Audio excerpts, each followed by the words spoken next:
OMG. Yes, yes, yes. It's the Raphael Dawkins with the Combat Radio. It's just happened. The long-awaited fight between Errol Spence and Terence Bud Crawford has just happened. And as predicted, it was victorious episode in the life of Terence Bud Crawford. I was hoping that Errol Spence would put up a good showing, and he did the best that he could, but it was nowhere near good enough. The only round I gave Errol Spence was the first round, and let's get it right. The reason he won that round was because Bud Crawford was fishing. He was just putting out the bait. He was just looking, taking in the data, downloading the data to look for the places where he would exploit Errol Spence. And exploit him he did. As soon as the second round, Terence Bud Crawford dropped Errol Spence.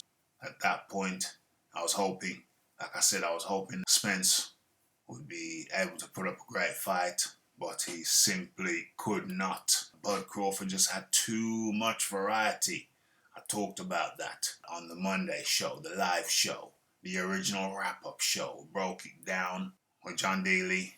We came to the conclusion, when we logically looked at it that there really was only going to be one winner, and his name is Terence Bud Crawford. He dominated the fight. I was actually worried.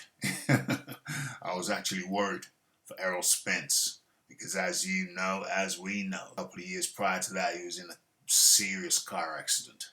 Ended up in the intensive care unit, the ICU. Was in there for a little time, and then he had to have reconstructive surgery. Teeth got knocked out. You know what I mean? Shortly thereafter, he suffered a detached retina. Say it was inspiring, but I think that got loosened up in the car crash. It was a miracle that he survived that, much less going on to defend his title a couple more times. But then, it was Errol Spence who said a few years ago, 3.5 years ago, that Terence Crawford was on the wrong side of the street. You know what I mean? But my thing is that people cross the streets, people cross the road all the time. Even kids cross the road. You know what I mean? But still use a pedestrian crossing. Cross on the red light when the cars have to stop. But no, this is boxing. You cross the road all the time, so effectively, Bud Crawford got frozen out for years. But the man would not be denied. And he dominated this damn thing. Let's get it straight. He dominated him. He dropped Errol Spence in the second round. That was a 10-8 round. Dropped him in the 7th round and dropped him again in the 9th round and finished him. The referee waved it off, for which Errol Spence should be grateful. Credit to Errol Spence. He went out on his shield, but there's an argument to say that may have been Bud Crawford's easiest fight at welterweight. Quite possibly. No disrespect to Errol Spence, but Terence Crawford just put on a masterclass. Terence Bud Crawford made it look easy. Let's be honest about this thing. He made it look easy. Right about now, I hope that Spence retires. That accident could not have been easy on his body. Hopefully he's got life-changing money. He's already a rich man. And now I hope that he can retire without putting his body through any more than he already has. But of course, boxing's an addictive thing, and so retirement is not going to be easy. So I hope he's got things lined up to keep him busy, occupied, and stimulated. So salute to Errol Spence for eventually doing the right thing and facing his foe, Bud Crawford. And Bud Crawford walks away with this thing with a 9th round TKO. There were a lot of somber faces at ringside early on in the fight. As early as round 2, Errol Spence got dropped by Bud Crawford. A lot of somber faces. Jamel Charlo looked like he was at a funeral from the beginning.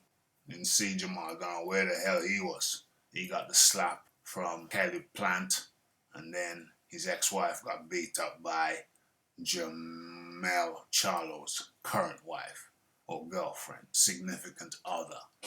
So that was kind of rough. It's kind of rough for them cats over there. I missed Eminem walking out Bud Crawford, but that was a big look. I don't know what the hell happened how Spence had to walk out first, the coin toss and all that. Shouldn't that have been in the contract? Did you mess up? Because he was the 3 belt holder, Crawford the 1 belt holder. I don't know what all this mix around mess. You walk out first and I'll walk out and I'll be announced second, all that nonsense.